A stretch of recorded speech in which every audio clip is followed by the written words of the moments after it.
के अरे ज्ञानेन्द्रको चाहिँ हन्डी बजाएर ज्ञानेन्द्रले उसका फुपूका होइन काका मामा भतिजाका सबै चाहिँ धन असुलेको चाहिँ धन प्रयोग गरेर त्यसको चाहिँ धनको तागतमा जम्मा गरेर एका दुई मान्छेको कमान्डर लिएर साँच्चै हिन्दू राज्य गर्न युद्ध मैदानमा उत्रन्छन्। त्यस्ता चाहिँ राष्ट्रपतिलाई पनि जुत्ताको माला लाएर पृथ्वी जयन्तीको दिन त्यही शालिगको मुनि जुत्ताको माला लाउँ। हामीले पटक पटक बन्द गरेका छौँ। यदि कमल थापा र ज्ञानेन्द्रलाई हामीले स्थापना गरेको गणतन्त्रको विरुद्धमा राज्यले कारवाही नगर्ने हो, हामीले स्थापना गरेको धर्मनिरपेक्षको विरुद्धमा बोल्ने कमल थापा र चाहिँ के अरे ज्ञानेन्द्रको चाहिँ मुख चाहिँ यदि राज्य सत्ताले थुन्दैन भने यो देशका गणतन्त्रवादी र धर्मनिरपेक्षवादी युवाहरूले कुनै दिन ज्ञानेन्द्र र के अरे कमल थापाको चाहिँ कठाला समातेर चाहिँ एउटा जनअदालतमा उभ्याएर कारवाही गर्नुपर्ने स्थिति आउँछ। सुभाष नेमाङ त्यो खालको चाहिँ नेता हो जसले हिजो हाम्रो पक्षमा रहेको संविधानलाई असाध्यै षड्यन्त्रमूलक ढङ्गले विघटन गर्न सहयोग पुर्याएको। अब पछिल्लो चुनावमा फेरि सुभाष नेमाङै जिताएर पठाउँछ पीडित। यो देशको 250 वर्ष यो देशका के अरे प्रधानमन्त्री पहाडे ब्राह्मण भए तापनि अहिले गोरु जोतेर चाहिँ बारी बोकेर खाने बाहुनको चाहिँ मुक्ति भएको छैन। नमस्कार, नागरिक अनलाइन टेलिभिजन हेरेर बसिरहनुभएका सम्पूर्ण आदरणीय दर्शकवृन्दमा म कार्यक्रम सञ्चालक अर्जुन लिम्बुको सदा चाहिँ आज पनि एकजना विशेष अतिथि लिएर यहाँहरूको सामुन्ने भलाखुसारी गर्नको लागि म आइसकेको छु र आजको हाम्रो अतिथि चाहिँ विशेष हुनुहुन्छ। विशेष गरिकन पछिल्लो समयमा उहाँका अन्तर्वार्ताहरू एकदमै चर्चित छन् र विशेष गरिकन उहाँका भनाइहरू र उहाँको पक्षमा गाली पनि उत्तिकै छ, ताली पनि उत्तिकै छ। उहाँ हुनुहुन्छ चर्चित जनजाति नेता, सङ्घीय समाजवादी फोरमका केन्द्रीय सदस्य अङ्काजी शेर्पा। आउनुहोस् उहाँलाई हाम्रो कार्यक्रममा स्वागत गरौँ। हजुर शेर्पाजी, उहाँलाई हाम्रो नागरिक अनलाइन टेलिभिजनमा स्वागत गर्न चाहन्छु। एकदम धन्यवाद। आरामै हुनुहुन्छ? सकुशल आराम छु। एकदम व्यस्त हुनुहुन्छ है तपाईँ? अब गाउँमा जनजातिहरूको प्रोग्राममा जाने होइन, अब विदेशमा पनि अब त्यही हाम्रा आदिवासी जनजातिहरूले निमन्त्रण गर्छ, त्यहाँको युवाहरूलाई जागरुक बनाउने यही अभियानमा बढी व्यस्त छु। यो वर्तमान सरकारको बारेमा पनि कुरा गरौँ। केपी ओलीको नेतृत्वको सरकार जुन 2/3 बहुमत योसँग सुरक्षित छ, यो सरकारसँग, यो सरकार र विगतका सरकारहरूमा के फरक पाउनुहुन्छ? यसले राम्रो काम गरे जस्तो लाग्छ कि यहाँलाई? कस्तो छ हजुरको यहाँ व्यक्तिगत मूल्याङ्कन चाहिँ? अब नेपालमा 2/3 सरकार भयो भने नेपालको विकास र समृद्धि हुन्छ भन्ने एउटा हाम्रो बुझाइ थियो। तर केपी ओलीको सायद नेपालको राजनीतिक इतिहासमा यत्रो शक्तिशाली सरकार कसैको पालामा पनि भएन, काङ्ग्रेसका पालामा पनि भएको थिएन। र यत्रो शक्तिशाली कम्युनिस्टको चाहिँ सरकार हुँदा पनि अहिले पनि देशको चाहिँ परिस्थितिमा, आर्थिक राजनीतिक परिस्थितिमा एउटा चाहिँ आमूल परिवर्तन नआउँदा चाहिँ काहीँ न काहीँ यो 2/3 जुन सरकार जुन छ यो बाँदरको हातमा नरिवाल भयो कि भन्ने कुरा छ। र यो 2/3 जुन के अरे शक्ति छ त्यो चाहिँ सकारात्मक चाहिँ के अरे भनौँ न देशलाई साँच्चै समृद्धि बनाउनेतर्फ त्यसको प्रयोग हुनुभन्दा पनि नकारात्मक कुराहरूमा, जस्तै निर्मला पन्तको केस दबाउने कुराहरूमा, 33 किलो सुनलाई हडप्ने कुराहरूमा होइन, अब राज्यको चाहिँ स्वामित्वमा रहेको जग्गाहरू चाहिँ निजीकरण गर्ने, यस्तो असाध्यै गलत कुराहरूमा त्यो शक्तिलाई प्रयोग गरेको छ। त्यस कारणले चाहिँ मलाई जहाँसम्म लाग्छ जुन प्राप्त शक्ति छ जनताले दिएको जनादेशलाई, जनताको अपेक्षा अनुसार, जनताले आशा गरेको चाहिँ अनुसार चाहिँ यदि राष्ट्रको चाहिँ बहुजन हिता बहुजन सुखाय होइन, सिङ्गो समाजलाई चाहिँ केन्द्रबिन्दुमा राखेर विकासहरू गर्ने, सिङ्गो के अरे समाज र देशलाई चाहिँ केन्द्रबिन्दुमा राखेर चाहिँ देशको चाहिँ राजनीतिक उन्नति र विकास गर्ने हो भने मैले पटक पटक भन्ने गरेको छु हाम्रो नेपाल स्वतै पनि प्रकृति छटाहरू यस्तो छन् कि हाम्रो नेपाल प्राकृतिक रूपमा हाम्रो देश सिङ्गापुरमा के अरे चाहिँ अन्य मुलुकहरूमा जस्तो चाहिँ बनाइराख्नु पर्दैन। हाम्रो त प्राकृतिक छटा नै यस्तो छन् कि खालि त्यसलाई सामान्य व्यवस्थापन मात्रै गर्यो भने पनि यहाँ पर्याप्त हुन्छ भन्ने कुरा हाम्रो कुलमान घिसिङ होइन, नेपालका चाहिँ किरण कुलमान घिसिङबाट थाहा पायौँ नि त हामीले होइन। त्यही के अरे ठाउँमा हामीले जहाँ 18 घन्टा लोड सेडिङ गऱ्यौँ र त्यही ठाउँमा कुलमान घिसिङलाई कुनै आकाश एकदम चमत्कारिक चाहिँ जादु नगरिकन, चमत्कारिक कुनै कामै नगरिकन सामान्य चाहिँ उत्पादन र वितरणको चाहिँ र त्यो के अरे प्राविधिक कुराहरूलाई एउटा सन्तुलित चाहिँ व्यवस्थापन गर्दाखेरि हामी लोड सेडबाट मुक्त भयौँ। त्यसकारण नेपालमा शासकहरूले एउटा कुशल व्यवस्थापन, हाम्रो डाक्टर बाबुराम भट्टराईले पनि हामी लिन सक्छौँ होइन। र हिजो पञ्चायत कालमा चाहिँ तय भएको योजना बाटो फराकिलो पार्ने काम डाक्टर बाबुराम भट्टराईले जुन किसिमले चाहिँ लागू गर्यो त्यसले गर्दाखेरि अहिले कमसेकम भूकम्पको पालामा अथवा आपतकालीन अवस्थामा पनि मानिसहरूलाई चाहिँ आवत जावत गर्न सक्ने अवस्था भएको छ। यद्यपि त्यो जग्गा के अरे जुन बाटो विस्तारले जान जाने काठमाडौँ उपत्यकाका आदिवासी जनजाति सुकुम्बासी बनाएको छ। त्यस कारण अहिले सर्वोच्च अदालतको चाहिँ एउटा फैसला पनि भएको छ कि प्रत्येक चाहिँ मान्छे यदि सडक विस्तारले सुकुम्बासी हुन्छ भने उसलाई चाहिँ अर्को व्यवस्था नगरिकन उसको घर नभत्काउनु, कमसेकम उसको घर भत्काउने मात्र होइनन् उसको जग्गाको पनि मुआवजा दिनु भन्ने कुरा छ। त्यही कारणले यो अहिलेको 2/3 कम्युनिस्टको सरकार होइन, अहिलेको चाहिँ यो के अरे एउटा सुख र समृद्धिको नारा दिने सरकारले चाहिँ आफूले पाएको शक्तिलाई चाहिँ सही ठाउँमा चाहिँ प्रयोग गरिराखेको छैन भन्ने चाहिँ आम जनताको बुझाइ। जनजाति समुदायको अगुवा पनि हुनुहुन्छ, त्यो नाताले भन्दाखेरि जनजाति समुदायले चाहिँ यो सरकारबाट के पाए?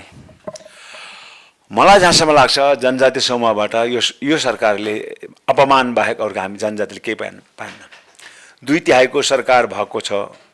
यत्रो जनजातिका महान नेताहरू सुभाष नेम्बाङ, पृथ्वी सुब्बा गुरुङ, विजय गुरुङ, एमालेभित्र मात्र हेर्ने भए शेरधन राई, शेरबहादुर तामाङ, कृपाशोर शेर्पा जस्ता चाहिँ प्रभावशाली नेता भएको पार्टी एमाले, यता वर्षमान पुन अनन्त, देव गुरुङ, रामबहादुर थापा बादल, वर्षमान पुन अनन्त होइन जस्ता प्रभावशाली जनजाति नेता भएको पार्टीहरू हाम्रो विधा कटौती गर्ने काम, हामी आदिवासी जनजातिले त्यत्रो सङ्घर्ष गरेर पाएको चाहिँ विधालाई कटौती गर्ने काम होइन, हामीले चाहेको पहिचान जनित चाहिँ सङ्घीयता लिम्बुवान, खम्बुवान, किराँत, शेर्पालुङ, ताम्सालिङ, मगरा, थरुहटका कुराहरूलाई काटेर चाहिँ के अरे पहिले महेन्द्रको पालामा जस्तो चाहिँ नदी नालाको नाम प्रदेशहरूको नामाङ्कन र त्यही आधारमा सीमाङ्कन हुनु होइन। अनि हामी हिजो राज्य सत्ताबाट उत्पीडित जाति समुदायलाई एउटा क्षमतावान बनाउनको लागि कमसेकम 10-12 वर्षको लागि हाम्रा नाममा ल्याएका समानुपातिका कोटाहरू, हाम्रा नाममा ल्याएका आरक्षण कोटाहरूमा यो देशका शासक जाति भनेर चिने चाहिँ पहाडे ब्राह्मणहरूलाई पनि समावेशीमा पार्नु होइन। र मातृभाषा, हाम्रो मातृभाषा हिजो राज्यले कुनै अधिकार चाहिँ नदिँदाखेरि मृत्यु अवस्थामा मृत्यु समयमा पुगेको मातृभाषाको विकासको लागि कमसेकम चाहिँ सङ्घीय र प्रादेशिक सरकारमा चाहिँ त्यहाँका चाहिँ बहुसङ्ख्यक जाति समुदायले बोल्ने भाषाहरूलाई पनि खस र देवनागरी लिपि बाहेक तिनीहरूलाई पनि त्यहाँको सरकारी कामकाजको भाषा बनाइनुपर्छ भन्ने कुरामा उनीहरू चाहिँ अहिलेसम्म चाहिँ के भनौँ न त्यो कुरा हामीले प्राप्त गर्न सकेन। र सबभन्दा भयानक कुरा त के छ भन्दाखेरि गणतन्त्र विरोधी होइन ज्ञानेन्द्र र कमल थापालाई खुल्याम देश भ्रमण गरेर चाहिँ जनताले चाहिँ त्यत्रो 13,000 17,000 मान्छेले बलिदान दानी दिएर स्थापित गणतन्त्रलाई चाहिँ ठाडो चुनौती दिन सक्नु, यता चाहिँ त्यत्रो चाहिँ शहीदहरूले बलिदान दिएको धर्मनिरपेक्षमाथि चाहिँ हिन्दू राज्यको ठाडो चुनौती दिनु, त्यस्ता खालका चाहिँ अतिक्रमणवादी त्यस्ता खालका अतिवादी विचार भएका चाहिँ कमल थापा र ज्ञानेन्द्रलाई जेल नेल ठोक्न नसक्नु, यो निश्चित रूपमा यो सरकार हाम्रो आदिवासी जनजातिको पक्षमा होइन र रहेनछ भन्ने कुरा यसले एकदम प्रश्न सङ्केत गरेको छ। हजुर, जस्तो यहाँले नामहरू लिइराख्नु भएको थियो जनजाति समुदायका निकै प्रभावशाली नेताहरू जो चाहिँ सत्ताको नजिक छन् र धेरैजसो सत्तामै पनि हुनुहुन्छ, तर उहाँहरू त्यहाँ हुँदा पनि खासै जनजाति समुदायले चाहिँ केही पनि पाएन। यसको दोषी चाहिँ को? उहाँहरू आफै हो कि जस्तो उहाँहरू पनि कसैको अन्तर्गतमा काम गर्ने कारणले गर्दा उहाँहरू पनि एउटा कसैको खटाइको कर्मचारी जस्तो मात्रै भएर हो कि के कारणले चाहिँ यस्तो भएको हो शेर्पाज्यू?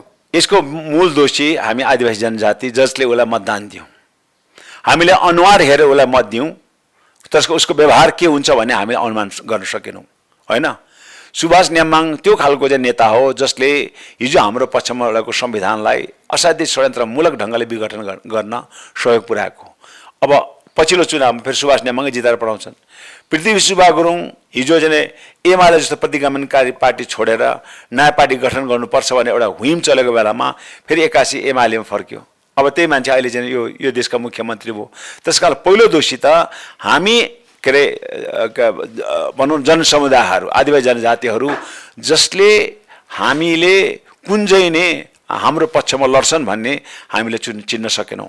हामी पार्टीको चाहिँ विष पिएर अथवा पार्टीले दिएको चाहिँ के अरे जन्त्र मन्त्र लाएर कहिले पनि त्यो पार्टीको विपक्षमा हामीले भोट गर्न सकेनौँ, जबकि मधेसका नेताहरूले त्यो पार्टीले पहिलो संविधान सभामा उनीहरूको विपक्षमा जब संघीयता धर्म गणतन्त्रको विपक्षमा उभिएका पार्टीहरूलाई उनीहरूले यत्रो हामीभन्दा पनि विशाल ढङ्गले त्यो पार्टी सङ्गठनमा लागेका मधेसीहरूले एकाएक पार्टी छोडेर उनीहरू अर्को वैकल्पिक राष्ट्रिय पार्टी गठन गर्यो। तर हाम्रा त्योभित्र भएका एक त जनजाति नेताहरू आफ्नो स्वार्थ सिद्ध गर्न लागिराखेको र त्यो कुरा बुझेर पनि फेरि हाम्रा चाहिँ आदिवासी जनजातिले त्यस्तै व्यक्तिलाई निर्वाचित गरेर पठाउँदाखेरि हामी त्यो ठाउँमा पुगेको। त्यसकारणले म के भन्छु भन्दाखेरि कमसेकम हामी सबैले चिनौँ कसले चाहिँ पार्टीभन्दा माथि जातिको समुदायको मुक्तिको लागि त्यहाँ लडाइँ लड्न सक्छ त्यस्तो व्यक्तिलाई हामीले जिताएर पठाउनुपर्छ। पार्टीको रबर स्ट्याम्प केपी ओलीको इसारामा जहाँ जहाँ छाप हान भन्ने चाहिँ छाप हान्ने सुभाष नेम्बाङ, शेरधन राई, शेरबहादुर तामाङ होइन त्यस्ता खालका नेताहरू भन्दा अशोक राई जस्तो अङ्काई शेर्पा जस्तो मानिसहरूलाई यदि बहुमतले जिताउन सक्यो भने त त्यहाँ त भोलि लिम्बुवान आउँछ, किराँत आउँछ होइन, शेर्पालुङ आउँछ, ताम्सालिङ आउँछ भन्ने कुरा त आम जनताले बुझ्नु पर्यो नि होइन। त्यस कारणले हामीले होइन मेरो त बाजे एमाले, मेरो त भा एमाले, म एमाले, मेरो भतिजे एमाले, त्यस कारणले एमालेको नीति सिद्धान्त जे होस् म त एमाले जिताउँछु भन्न थाल्यो र त्यसलाई हामीले समयमा चिन्न सकेनौँ भने हामी जहिले पनि पार्टीको दास भएर भन्छ हामीले मुक्ति कहिले प्राप्त गर्न सक्दैन। कमसेकम मधेसी जनताको राजनीतिबाट हामी सिकौँ। उनीहरूले पार्टीमा विद्रोह गरे, नयाँ पार्टी गठन गरे, अहिले कमसेकम 2 नम्बर प्रदेश उनीहरूको सरकार छ होइन। 2 नम्बरको प्रदेशका चाहिँ मुख्यमन्त्री लालबाबु राउतले चाहिँ सङ्घीय सरकारलाई ठुलो चुनौती दिइराखेको छ। सङ्घीयताको चाहिँ मर्म विपरीत तिमीहरूले चाहिँ यस्तो उस्तो कानुन बनाएर चाहिँ उनीहरू जोरदार आवाज उठाउन सक्छ भने अब हाम्रै आदिवासी जनजाति चाहिँ पृथ्वी सुब्बा र शेरधन राई त्यसको बरखिलाफ चाहिँ आवाज उठाउन सकिरहेको छैन। किनभने उसलाई थाहा छ त्यहाँ आवाज उठाउने बित्तिकै उसको भोलि मन्त्री चाहिँ मुख्यमन्त्री पद चाहिँ चट हुन्छ भन्ने कुरो उसलाई थाहा छ। त्यस कारण अब मलाई जहाँसम्म लाग्छ यसपटक शेरबहादुर के अरे शेरधन राई र चाहिँ पृथ्वी सुब्बा कता कतामा जिता। पृथ्वी सुब्बा चाहिँ त्यहाँ 4 नम्बर प्रदेशको मुख्यमन्त्री हुँदाखेरि हामीलाई लागेको थियो त्यो प्रदेशको नाम कमसेकम उसले चाहिँ गण्डकको ठाउँमा तमान मङ्गरातको लागि जोड दिन्छ। ऊ आफै पनि एउटा जनजाति अभियन्ताको नाताले त्यसो गर्छ भन्ने ठानेको थियो। तर पार्टीको इसारामा पृथ्वी सुब्बा गुरुङले तमान र मङ्गनाथ नराखिकन गण्डक प्रदेश राख्दाखेरि एउटा नोट अफ डिसेन्ट पनि नलेखे अवस्थामा अब पृथ्वी सुब्बा गुरुङ फेरि 4 नम्बर प्रदेशको मुख्यमन्त्री हुन्छ भन्ने कुनै सम्भावना म देख्दिनँ। त्यसै गरेर शेरधन राई अहिले चाहिँ कमसेकम ल अहिले पूर्वमा चाहिँ ल एउटै नाममै बस्ने भने किराँत चाहिँ प्रदेश राख्दा पनि भयो अथवा किराँत लिम्बुवान राख्दा भयो होइन। शेर्पालुङले पनि दावा गरेको छ तर भोलि चाहिँ त्यहाँ पहिचानको आधारमा अन्य थप प्रदेश बन्ने भने शेर्पालुङ उत्तर दक्षिणतर्फ चाहिँ मधेस प्रदेशका चाहिँ सम्भावनाहरू छन्। ती कुराहरूलाई सम्बोधन गर्नलाई कमसेकम अहिले चाहिँ ठुलो जनसङ्ख्या भएको किराँत लिम्बुवानको पहिचानलाई स्वीकारेर त्यो प्रदेशको नाम 1 नम्बर प्रदेशको नाम चाहिँ किराँत लिम्बुवान प्रदेश राखिदिएको भयो भने भोलि शेरबहादुर जित्ने सम्भावना हुन्थ्यो। तर यदि शेरबहादुरले त्यो कुरा पार्टीको इसारामा गर्न सकेन भने निश्चित रूपमा अर्को पटक शेरबहादुर मुख्यमन्त्री हुने सम्भावना हुन्न। त्यस कारणले म के भन्छु भन्दाखेरि प्रत्येक पार्टीमा रहेका आदिवासी जनजाति अभियन्ताहरूले पार्टीभन्दा चाहिँ जातिलाई चाहिँ प्रधान मानेर अथवा जातीय मुक्तिको सवालमा पार्टीलाई चाहिँ चुनौती र टक्कर दिँदै यदि हाम्रो अधिकार स्थापित गर्न सक्यौँ भने हामी पार्टीको दासभन्दा माथि भएर जिउन सक्छौँ। अन्यथा होइन हिजो जाने के अरे पुष्पलाल कमरेड भनेको हाम्रा आदिवासी जनजाति नेवारहरूले स्थापना गरेको पार्टीमा अहिलेसम्म यति वर्ष पुष्पलालपछि एकजना पनि आदिवासी जनजाति अध्यक्ष हुन सकेन। हेर्नुहोस् पालै पिलो कहिले माधव हुने कहिले जलानाथ हुने, जलानाथ माधवले छोडे अब के अरे वामदेव गौतम र ईश्वर पोखरेलले खाने, ईश्वर पोखरेललाई चाहिँ उसले छोडेपछि अर्को योगेश भट्टराईले खाने होइन। अनि जनजाति चाहिँ नेताहरू चाहिँ बिस्तारै बिस्तारै पाखा लाग्ने काम गर्यो भने त त्यो पार्टीले त हाम्रो चाहिँ मुक्ति गर्न सक्दैन। त्यस कारण यो कुरामा चाहिँ त्योभित्र भएका प्रभावशाली नेताहरू गम्भीर हुनुपर्छ भन्ने म चाहन्छु। हजुर तपाईँ जनजाति आन्दोलनमा निकै लामो समयबाट सम्बद्ध हुनुहुन्छ, त्यो हिसाबले पनि म हजुरलाई एउटा प्रश्न गर्न चाहन्छु। जस्तो यहाँले धेरै नामहरू लिनुभयो, राज्य सत्तामा प्रधानमन्त्री मुख्य कार्यकारी पदमा पनि सबै अहिलेको अवस्थामा चाहिँ जुन यहाँले भने जस्तो पहाडे ब्राह्मणवादी शासकहरू नै व्यक्तिहरू नै छन् परिवारबाट होइन। कुनै यस्तो दिन आउने सम्भावना देख्नुहुन्छ त्यो दिन चाहिँ यो समुदायदेखि बाहेक अन्य समुदायका जस्ता जनजाति मधेसी पनि त्यो पदमा मुख्य कार्यकारी पदमा पुग्ने अवस्था कुनै दिन आउला यो देशमा?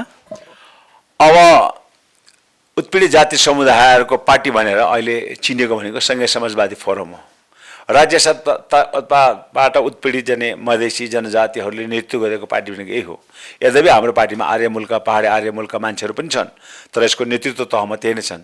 र यदि अबको चुनावमा, अबको आउने स्थानीय चुनावमा, प्रादेशिक र सङ्घीय निर्वाचनहरूमा सङ्घीय समाजवादी फोरमलाई यदि अधिकतम भोटले विजय गराउनु भयो, त्यस्तै गरेर सङ्घीय लिमन राष्ट्रिय मञ्चलाई अत्याधिक मतले तपाईँलाई विजय गराउनु भयो भनेदेखि निश्चित रूपमा आम नेपाली जनताले चाहेको उत्पीडित जाति समुदायबाट यो देशको प्रधानमन्त्री त्यो आदिवासी जनजाति र मधेसी मूलबाट हुने सम्भावना एकदम प्रबल छ।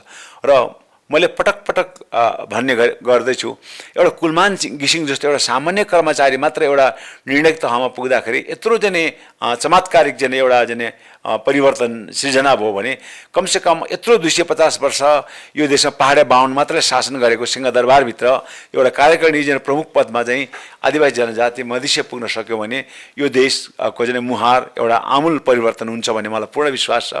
किन भन्दाखेरि कुलमान घिसिङलाई तपाईँले हेरौँ, महावीर पुनलाई हामी हेरौँ होइन, अनुराधा गुरुङलाई हामीले हेरौँ होइन, तिनीहरू जहिले पनि आफ्नो देश राष्ट्र जनताप्रति वफादार भएर सेवा पुर्याइराखेको एउटा त्यो एउटा के भन्ने एउटा आन्तरिक चरित्र प्रत्येक जनजातिमा छन् होइन। हामी उत्पीडित छौँ होइन, यदि म त्यो शासन सत्तामा पुग्यो भने सिङ्गो उत्पीडित जातिको मुक्तिको मैले कल्पना गर्नुपर्छ। त्यसैले मैले भन्ने गरेको छु कि प्रत्येक विकासहरू प्रत्येक राजनीतिक केन्द्रबिन्दुमा आम नेपाली समाजलाई राख्ने हो भने हामी समृद्धिको शिखर हामी चाँडै चुम्न सक्छौँ। र प्रत्येक विकास, प्रत्येक राजनीतिक विकास, आर्थिक विकास, भौतिक विकासको केन्द्रबिन्दुमा नेताका आसेपासे कार्यकर्ता, पार्टीका कार्यकर्ता, झोले कार्यकर्तालाई मात्रै राखेर काम गर्छौँ भने यो देश कुनै पनि हालतमा समृद्ध हुन सक्दैन। त्यस कारणले यसपटकको निर्वाचनमा नेपालका आम नेपाली जनताले होइन, हिजो माओवादीले हेऱ्यो, धोका दियो, माओवादी तेस्रो पार्टी भयो। हिजो एमाले एकपटक हेऱ्यो, एकचोटि त एमालेको त एउटा नेता बाहेक सबै नेता पराजित पनि भयो। हिजो प्रथम भएको काङ्ग्रेस पार्टी अहिले दोस्रो पार्टी बनेको छ। त्यस कारणले जनताले यसरी नै सही मूल्याङ्कन गर्यो र अब एकपटक सङ्घीय समाजवादी फोरमलाई हेरौँ न अथवा सङ्घीय लिमन राष्ट्रिय मञ्चलाई हेरौँ न भन्ने यदि पहिचान पक्षधर पार्टीलाई पनि सत्तामा ल्याउनु त यिनीहरूले कस्तो खालको समाजवादको परिकल्पना गरेको छ, यिनीहरूले कस्तो खालको पहिचानसहितको संहिताको परिकल्पना गरेको छ, त्यो अनुभूति गर्नलाई एकचोटि यिनीहरूले मौका दिउँ भन्न यदि त्यो चेतना नेपाली जनतामा आयो भने निश्चित रूपमा तपाईँले भने जस्तै पहाडे ब्राह्मण मात्र पनि राज्य सत्ता चलाएको यो देशमा एकपटक उत्पीडित जाति समुदायको प्रधानमन्त्री हुनेछ। र त्यस्तो भयो भने यो देशले ठुलो कोल्टे फेर्ने। जुन अहिले राज्य सत्तामा हुने मुख्य जातिहरू जस्तो खस ब्राह्मणवादीहरू छन् होइन, उहाँहरूको के हुन्छ? मैले भने नि, हामी जस्तो समाज छ त्यस्तै राज्यको हामीले परिकल्पना गरेछौँ होइन। समाजभन्दा विकल्प राष्ट्र, समाज शासन सत्ता र राज्य भनेको समाजको प्रतिबिम्ब हो। तपाईँ सिङ्गापुरमा जानुहोस्, सिङ्गापुरको जाति समुदायको समीकरण कस्तो छ भन्ने कुरो तपाईँले एयरपोर्टमा देख्नुहुन्छ। त्यहाँ एयरपोर्टमा टाई लगाएको चाइनिज पनि देख्नुहुन्छ, कुरो बुझ्नु होइन। त्यहाँ अर्को बुर्का लगाएको मुस्लिम पनि देख्नुहुन्छ, अनि त्यहाँ सिन्हाली उसहरू पनि देख्नुहुन्छ, त्यहाँ गोर्खाली पनि देख्छन्। त्यो सिङ्गापुर साँच्चै समाज जस्तो सिङ्गापुरमा जस्तो समाजको बनावट छ, त्यो सिङ्गापुरको राज्यको बनावट पनि त्यस्तै छन्। मन्त्रीमण्डल त्यस्तै समिति छन्, एयरपोर्टका कर्मचारीहरूदेखि लिएर सुरक्षा गार्डहरू सबै त्यसो एकदम मिश्रित अवस्थामा देखिन्छ। तर हाम्रो नेपालको समाज हेऱ्यो भने समावेशी देखिन्छ, तर राज्य असाध्यै असमावेशी, त्यो एकात्मक होइन। तपाईँ अब भनौँ न, पूर्वको हाम्रो लिम्बानी क्षेत्र, तपाईँको माथि ताप्लेजुङदेखि लिएर तपाईँ तल झापासम्म हेर्नुहोस्, पश्चिमको उहाँ बजाङ बाजुरादेखि लिएर तलको कञ्चनपुर कैलालीसम्म हेर्नुहोस्, जहाँको समाज पनि सबै जाति समुदायहरूको प्रतित्व भएको समावेशी समाज पाइन्छ। तर त्यहाँका सिडिओहरू, न्यायाधीशहरू होइन, त्यो थारू गाउँको एउटा गाउँपालिकाको प्रमुख पनि सम्भवतः पहाडे ब्राह्मण नै हुन्छन्। त्यस कारणले यस्तो एकात्मक राज्य सत्तालाई भनौँ त्यसको परिवर्तनको खातिर हामीले सबै जाति समुदायको आफ्नो जातीय जनसङ्ख्याको आधारमा राज्यमा प्रतित्व हुनुपर्छ भनेपछि त पहाडे ब्राह्मणहरूको पनि 12% त छ। त्यस कारणले हामी यो देशको प्रधानमन्त्री भए पनि पहाडे ब्राह्मणहरूको 12% को प्रतित्व सुनिश्चित हुनेछन्, महिलाहरूको 51% को सुनिश्चित हुनेछन्, र वर्गीय रूपमा उत्पीडित यो देशको 250 वर्ष यो देशको के अरे प्रधानमन्त्री पहाडे ब्राह्मण भए तापनि अहिले गोरु जोतेर चाहिँ बारी बोकेर खाने बाहुनको चाहिँ मुक्ति भएको छैन र उसको मुक्तिको परिकल्पना हामी जस्तो चाहिँ उत्पीडित जाति समुदायको मान्छे यो देशको चाहिँ प्रधानमन्त्री भयो भने यस्ता खालका चाहिँ राम्रा कुराहरूको हामी परिकल्पना गर्छौँ र त्यो चाहिँ साकार पार्न पनि हाम्रो प्रयत्न रहनेछ। हजुर, म तपाईँलाई अर्को प्रसङ्गतिर लान चाहन्छु। जस्तो कि अहिले चाहिँ मुलुक हाम्रो देश नेपाल धर्मनिरपेक्ष भइसकेको छ, सङ्घीयतामा गइसकेको छ, गणतन्त्र आइसकेको छ। तर एउटा शक्ति जो राप्रपा भनौँ कमल थापाको नेतृत्वमा जुन छ, उहाँहरूले चाहिँ फेरि अब यो धर्मनिरपेक्षको विरोधमा फेरि राज्यलाई चाहिँ पुरानै हिन्दू राष्ट्रतर्फ लाने अभियानमा, राजालाई फेरि ल्याउने अभियानमा उहाँहरू लागिराख्नु भएको छ र त्यसको नेतृत्व तपाईँ जनजाति आन्दोलनको एउटा अगुवा भएको नाताले म यो प्रसङ्ग पनि यहाँ जोड्न चाहन्छु। त्यो आन्दोलनको नेतृत्व चाहिँ सोही पार्टीका वरिष्ठ नेता बुद्धिमान तामाङ हुनुहुन्छ होइन, उहाँ पनि जनजाति समुदायबाटै हुनुहुन्छ। उहाँले त्यो आन्दोलनको चाहिँ नेतृत्व लिइराख्नु भएको छ होइन। यो यसलाई कसरी हेर्नुहुन्छ? तपाईँ एउटा जनजाति अगुवा पनि हो, त्यो हिसाबले हिजो पहिला पञ्चायत कालमा होइन सिङ्गो राज्य चाहिँ निर्दलीय होइन र हिन्दूवादी राज संस्था हुँदाखेरि त्यसका विरुद्धमा बोल्दाखेरि त्यस्तै बेलाका मानिसहरूलाई अराष्ट्रिय तत्त्व भन्थ्यो र ठाडै समातेर उसको चाहिँ भनौँ न उसलाई चाहिँ मृत्युदण्डको सजायहरू दिने गर्थ्यो अथवा गुमनाम उसलाई चाहिँ मृत्युशयमा पुर्याइदिन्थ्यो। र अहिले यत्रो संविधानले गणतन्त्र घोषणा गरिसकेको परिप्रेक्ष्यमा, संविधानले देशलाई चाहिँ धर्मनिरपेक्ष गरिसकेको अवस्थामा हिजो चाहिँ वंशलाई नै नष्ट पारेर यो देशका चाहिँ के अरे राजा भएका त्यो चाहिँ तानाशाही होइन, तानाशाही चाहिँ के अरे शाही शासन भनेर हामीले त्यसको विरुद्धमा त्यत्रो आन्दोलन गऱ्यौँ। त्यो मानिस अहिलेसम्म त्यत्रो 17,000 के अरे शहीदहरूले सपनालाई साकार पारेको यो गणतन्त्र धर्मनिरपेक्ष सङ्घीयतालाई ठाडो चुनौती दिएर हिँडिरहँदाखेरि हाम्रा नेपालका नेताहरू किन मुखदर्शक हुन्छन्? उसलाई किन चाहिँ के अरे सडकबाट गिरफ्तार गरेर किन जेल सजाय तोक्न सक्दैनन्? हामीले पटक पटक भन्दै गरेछौँ, यदि कमल थापा र ज्ञानेन्द्रलाई हामीले स्थापना गरेको गणतन्त्रको विरुद्धमा राज्यले कारवाही नगर्ने हो, हामीले स्थापना गरेको धर्मनिरपेक्षको विरुद्धमा बोल्ने कमल थापा र चाहिँ के अरे ज्ञानेन्द्रको चाहिँ मुख चाहिँ यदि राज्य सत्ताले थुन्दैन भने यो देशका गणतन्त्रवादी र धर्मनिरपेक्षवादी युवाहरूले कुनै दिन ज्ञानेन्द्र र के अरे कमल थापाको चाहिँ कठाला समातेर चाहिँ एउटा जनअदालतमा उभ्याएर कारवाही गर्नुपर्ने स्थिति आउँछ। त्यो कुरा मैले पटक पटक चाहिँ मैले कमल थापा र ज्ञानेन्द्र चुनौती दिएको छु। र अर्को कुरा चाहिँ के चाहिँ हो भन्दाखेरि हामी आदिवासी जनजातिहरूलाई जहिले पनि आइरन कट्स आइरन भनेको जस्तै हाम्रो विरुद्धमा प्रयोग आदिवासी जनजाति नैलाई गर्ने विगतको चाहिँ पञ्चायत कालको शासन सत्ता हो होइन। अब चाहिँ हाम्रो विधा काट्नलाई रामबहादुर थापा बादललाई चाहिँ गृहमन्त्री बनायो, हाम्रो विधा काटेन भन्नुहोस् न होइन। के भन्छ के अरे शेरबहादुर तामाङलाई चाहिँ कानुन मन्त्री बनाएर चाहिँ गाई मारेको अभियोगमा चाहिँ दण्ड सजाय हुने अथवा गाई गोरुको मासु खाँदाखेरि चाहिँ 12 वर्ष जेल सजाय हुने त्यो चाहिँ उहिले चाहिँ पृथ्वीनारायण शाहले बनाएको कानुनलाई चाहिँ वैधानिक दिने काम हाम्रै जनजातिलाई चाहिँ प्रयोग गर्यो।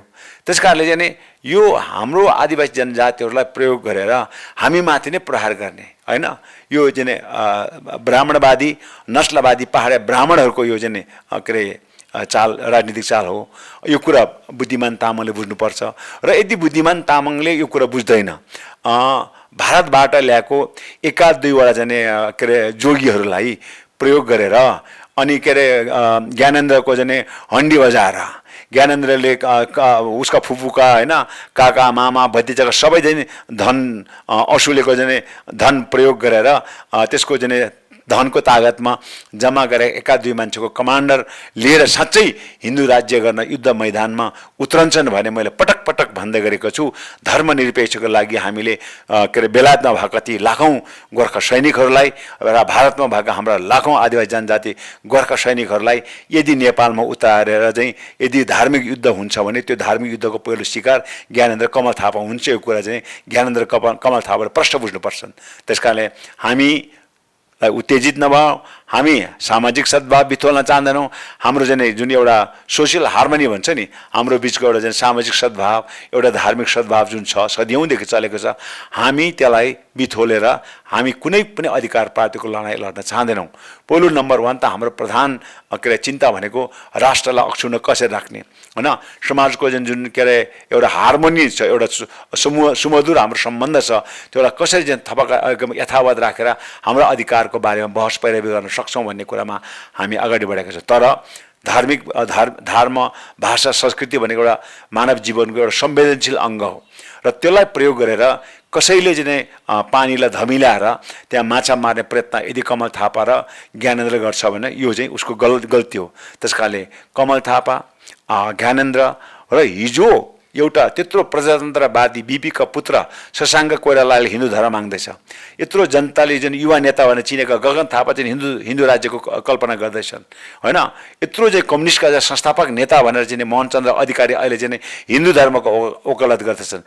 त्यस कारण यसरी नस्लवादी चिन्तनबाट नेपालका पहाडे ब्राह्मण शासकहरूको चाहिँ चिन्तनमा परिवर्तन प्रतिगमनतर्फ उन्मुख रहने हो र त्यसको गोटीको रूपमा चाहिँ बुद्धिमान तामाङ जस्तो मान्छेहरू प्रयोगको रूपमा आउने हो, शेरधन राई जस्तो मान्छेहरू प्रयोगको रूपमा आउने हो, होइन। रामबहादुर थापा र चाहिँ अन्य चाहिँ नेताहरू त्यसको चाहिँ गोटी बन्ने हो भने निश्चित रूपमा अब नेपालका आदिवासी जनजातिहरूलाई उनीहरूलाई सामाजिक रूपमा बहिष्कार गर्ने निर्वाचनमा पराजित अवश्य नै गराउनेछन्, होइन। त्यो चाहिँ विगतका चाहिँ जनताको निर्णय हामीले स्वीकार्नुपर्छ। हिजो मैले पटक पटक भन्ने प्रथम चाहिँ पार्टी भएको काङ्ग्रेस कहाँ पुग्यो, हिजो त्यत्रो चाहिँ जनता 2/3 मत ल्याएको माओवादी कहाँ पुग्यो। त्यस कारणले गलत काम गर्ने पार्टीलाई दण्डित गर्नेछन्। अब चाहिँ हाम्रो यस्ता चाहिँ ब्राह्मणवादी शासकको गोटी बनेर आफ्नै चाहिँ जाति समुदायको विरुद्धमा खनिने अथवा प्रयोग हुने त्यस्ता खालका चाहिँ भनौँ न दासहरूलाई पनि नेपाली जनताले ठेगाना लाउनेछन् भन्ने कुरा समयमा बुझ्नुपर्छ। अन्यथा पछि चाहिँ समाप्त भइसकेपछि पश्चाताप गर्नुभन्दा अगाडि नै बुझ्नु चाहिँ बुद्धिमान तामाङले पनि बुझ्नुपर्छ, होइन। ऊ एउटा कमल थापाको तर्फबाट मन्त्री बन्नका लागि हिन्दू धर्मावलम्बीहरूको भोट बटुलेर यो देशका मन्त्री बन्नका लागि हिजो आफ्नो गाई गोरुको मासु चाहिँ खाँदाखेरि जेल बस्ने तामाङहरू चाहिँ छन्, शेर्पाहरू छन्, राई लिम्बूहरू छन्, होइन। अनि यसको विरुद्धमा लाग्ने बुद्धिमानलाई कसले मागिरहेको छ भन्नुहोस् त। कुनै पनि हालत त्यो अरू मान्छे उठ्नै पर्दैन। नेपाल तामाङ घेदुङका युवाहरूले बुद्धिमान तामाङलाई मलाई जहाँसम्म लाग्छ आवश्यक पर्यो भने घरमा गएर कठाला समातेर सडकमा दिउँसै जलाउने बेर लाउँदैन। किन भन्दाखेरि ऊ आफ्नो राजनीतिक स्वार्थका लागि सिङ्गो जाति समुदायको मुक्तिको सवाललाई उसले यस्तो खालको चुनौती दिन्छ भने ऊ जनताबाट दण्डित हुन तयार हुनुपर्छ। अङ्काजीज्यू यहाँले भनि पनि हाल्नुभयो जस्तो कि यो जुन हिन्दू राज्यको पक्षमा राप्रपा राजावादीहरू मात्र होइन, जस्तो काङ्ग्रेस जस्तो प्रजातान्त्रिक लोकतान्त्रिक शक्ति पनि त्योतर्फ चाहिँ ध्रुवीकरण भइरहेको अवस्था जस्तो यहाँको विश्लेषण आयो। त्यो हिसाबले त एउटा ठुलो शक्ति नै हिन्दू राज्य निर्माण गर्ने अभियानमा नै फेरि लागिरहेका छन्। यो त तपाईँहरूको लागि त खतराकै कुरो भयो नि त, होइन र? मैले भने जतिसुकै लागि परोस्, टर्की भन्ने मुलुकमा 86% चाहिँ मुस्लिम हो, तर त्यो देश मुस्लिम चाहिँ देश होइन। भारतका चाहिँ अहिलेका प्रधानमन्त्री नरेन्द्र मोदीको भाजपा पार्टी हिन्दूवादी पार्टी हो, तर ऊ देशका प्रधानमन्त्री भए पनि उसले इन्डियालाई हिन्दू चाहिँ राष्ट्र भनेको छैन। त्यस कारणले बहुजातीय, बहुसांस्कृतिक, बहुधार्मिक मुलुकमा एकल जातीय राज्यको परिकल्पना गर्नु, त्यो सामाजिक सद्भाव बिथोल्नु, त्यो देशलाई गृह युद्धमा धकेल्नु बाहेक केही पनि हुन्न भन्ने कुरा चाहिँ बुद्धिमानले पनि बुझ्नुपर्छ, कमल थापाले पनि बुझ्नुपर्छ, अनि त्यसपछि गगन थापाले पनि बुझ्नुपर्छ, मोहनचन्द्र अधिकारीले, कृष्णप्रसाद सिटौलाले, शशाङ्क कोइरालाले बुझ्नुपर्छ। किन भन्दाखेरि यो बहुजातीय मुलुक हो, यो बहुधार्मिक मुलुक हो। 120 जाति भएको देशमा 120 जातिलाई छुट्टा छुट्टा धर्म मान्ने मुलुकमा कसरी चाहिँ एउटा हिन्दू धर्म संस्कृतिलाई यो देशको चाहिँ मूल चाहिँ धर्म भनेर मान्न सकिन्छ? यद्यपि हामीलाई हिजो दलितहरूलाई हिन्दूकरण गरेको छ, हिजो जनजातिहरूलाई जबरजस्ती हिन्दूकरण गरेको छ। साँच्चै असली अर्थमा भन्यो भने नेपालको हिन्दू जनसङ्ख्या भनेको त्यही 12% बाहुन र 18% खसारे होइन, होइन, त्यो जोडेको 30% हुन्छ। एका दुईवटा दलितहरूले अहिले चाहिँ हिन्दू धर्म नाम माने उनीहरू सबै आफूले चाहिँ बुद्धिस्टकरण गरिसक्यो भनेपछि नेपालमा त जतिसक्यो जोडबोल गरे पनि 40% भन्दा त मान्छे त के अरे ऊ त छैन, के अरे हिन्दूमा त छैन। त्यस कारणले एका दुईजना नेताहरूले सम्झन्छ यो देशमा पहाडे ब्राह्मणहरूको शासन सत्तालाई टिकाइ राख्ने हो भने दुईटा थाङ्ग्राको आवश्यक पर्छ भन्ने उसले बुझेको छ। एउटा राजतन्त्र बिउताउन पर्छ र एउटा हिन्दू धर्म चाहिँ यो देशको चाहिँ राज्यको धर्म हुनुपर्छ। यो दुईटा जीवित भयो भने मात्रै पहाडे ब्राह्मणहरूको शासन सत्ता, हिजो पृथ्वीनारायण शाहको पालादेखि सुरु भएको पहाडे ब्राह्मणहरूको राज्य सत्ता अर्को 500 वर्ष चल्छ र त्यहाँ हाम्रा चाहिँ पहाडे ब्राह्मणका सन्ततिहरू यो देशका प्रधानमन्त्री हुने जुन अवसर छ त्योबाट विमुख हुन्न भन्ने नेपालका के अरे नस्लवादी ब्राह्मण शासकहरूको विश्लेषण हो। त्यो विश्लेषण निश्चित रूपमा गलत छ होइन। जनताको चेतना स्तर हिजो चाहिँ पृथ्वीनारायण शाहको शासन सत्तामा भन्दा धेरै चाहिँ माथि उठेको छ। हिजो चाहिँ 100 भोल्ट भएको जनताको दिमागमा अहिले 1000 भोल्टको चाहिँ के अरे करेन्ट बगिराखेको छ। 100 भोल्टको चाहिँ के अरे बिजुलीले त हातले छुन सक्ला अरे, 1000 भोल्टको चाहिँ बिजुलीलाई पनि दबाउँछु भनेर चाहिँ छुयो भने त ऊ आफै नष्ट हुने सिवाय त बिजुलीको तार चुड्नेवाला त छैन।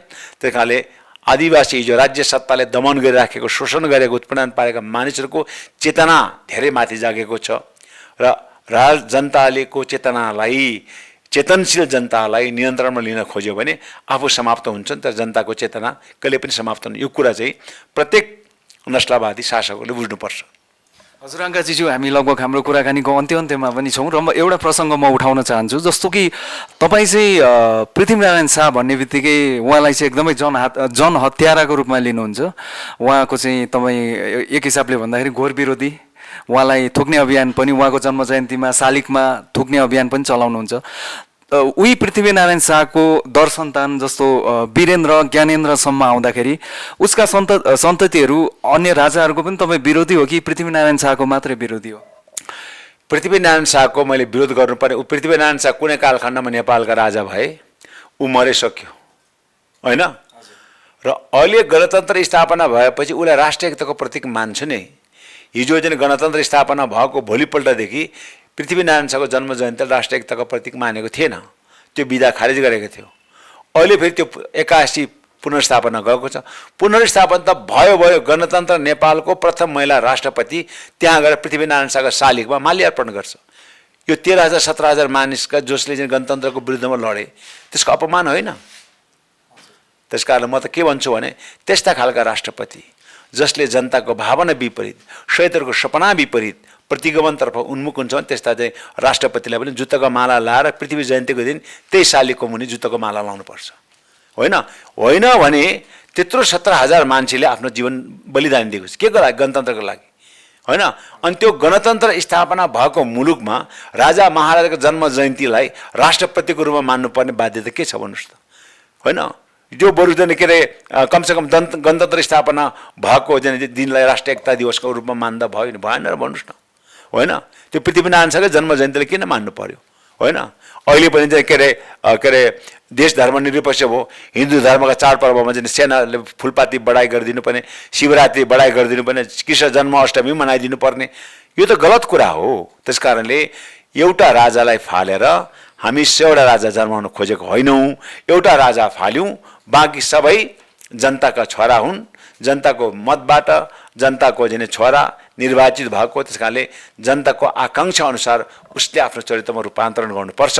हामीले यदि यो देशको के अरे राष्ट्रपति के अरे विद्यादेवी भण्डारीलाई हिजो ज्ञानेन्द्रले भन्दा पनि महँगो हेलिकप्टर चाहिन्छ होइन, हिजो ज्ञानेन्द्रले भन्दा पनि ठुलो दरबार चाहिन्छ र हिजो ज्ञानेन्द्रले भन्दा पनि महँगो जीवनशैली र सुरक्षा फौज चाहिन्छ भन्ने यदि त्यति बेलाको संविधानमा राष्ट्रपतिले पाउने अधिकार लेखिएको भए सायद नेपालमा राष्ट्रपति विरुद्धमा नेपाल जसरी गणतन्त्रको लागि अथवा राजतन्त्र विरुद्धमा जसरी नेपालले नेपाली जनताले आन्दोलन गर्ने, अब देशमा यस्तो महँगो राष्ट्रपतिलाई हटाउनुपर्छ भनेर कुनै दिन जनता आन्दोलित हुन सक्छ।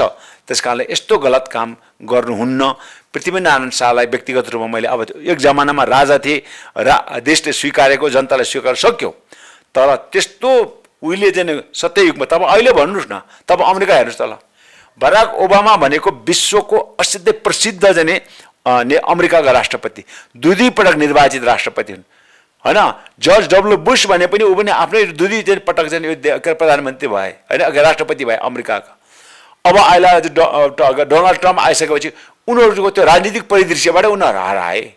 साला गणतन्त्र स्थापना भएको यत्रो वर्ष भइसक्यो, अहिले पृथ्वीनारायण शाह एकता दिवस मनाइराख्नुपर्ने। अनि कान्तिपुर जस्तो चाहिँ अति हिन्दूवादी टेलिभिजनहरूले र नेपाल टेलिभिजनले चाहिँ ज्ञानेन्द्रलाई चाहिँ दसैँको टिकाको बेलामा चाहिँ जनतालाई टिका लाउँदा पूर्व राजा भनेर सम्बोधन गर्नुपर्ने, यो के बाध्यतात्मक अवस्था हो? होइन, यो त गणतन्त्रको उपहास हो, यो त धर्मनिरपेक्षको उपहास हो। यस्ता खालका अति हिन्दूवादी सोच भएका नेता कार्यकर्ता र पत्रकारलाई त मैले भन्छु जनताले ठाडै राज्यले कारबाही गर्छ भने गर्छ, गर्दैन भने जनताले जनताको जनअदालतमा ल्याएर ठाडै उनीहरूमाथि कारबाही गर्नुपर्छ। हस्त नागरिक अनलाइन टेलिभिजनलाई यहाँको अमूल्य समय दिनुभयो, यहाँलाई धेरै धेरै धन्यवाद। नागरिक अनलाइन जस्तो लोकप्रिय जुन अनलाइन टेलिभिजनमा निम्तो दिनुभयो र वर्तमान राजनीतिक सन्दर्भमा मेरो चाहिँ विश्लेषणहरू राख्ने अवसर दिनुभयो, त्यसको लागि विशेष गरेर तपाईँहरूलाई र प्राविधिक मित्रलाई म धन्यवाद दिन चाहन्छु। र अहिले हाम्रो यो अन्तर्वार्ता हेरिराख्नु भएका हाम्रा लाखौँ लाख श्रोतालाई पनि फेरि पनि म अन्तरात्मादेखि सबैलाई आदिवासी जनजाति अभिवादन व्यक्त गर्न चाहन्छु। धन्यवाद। हाम्रो यस च्यानललाई सेयर सब्सक्राइब गर्न पनि नभुल्नुहोला। यति भन्दै आजको कार्यक्रमबाट म अर्जुन लिम्बू बिदा चाहन्छु। हस्त।